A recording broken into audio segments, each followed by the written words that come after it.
Well, that's right. A very big development coming at this hour. There are intense clashes that are underway between Pakistan and Afghanistan at the Durand line, at the border between Pakistan and Afghanistan, at the Afghan border.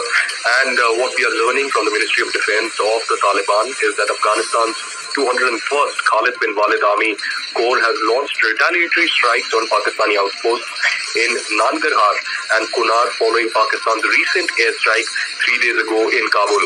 In that airstrike in Kabul, there were no casualties. It was an embarrassment for the Pakistan Army. But currently, heavy artillery fire is underway between Pakistan and Afghanistan. Some Afghan journalists are saying it's almost like a war-like situation because the Afghanistan Army has been able to capture several outposts of the Pakistan Army forces during the ongoing clashes. In fact, one outpost each has also been destroyed across the Durand line in Kunar and Helmand province. So it seems to be a full-scale escalation that started by Pakistan and now retaliatory action by Afghanistan. This happens at a time when the Afghan Foreign Minister Amir Khan Muttaqi is visiting India, and in fact today was at Deoband. Tomorrow he will be in Agra to visit Taj Mahal.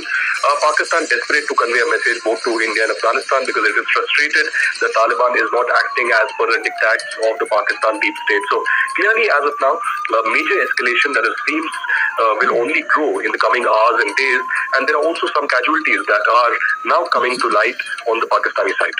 And we'll keep a track of this situation as it develops. Adit Rajkal, thank you very much for getting us all those details.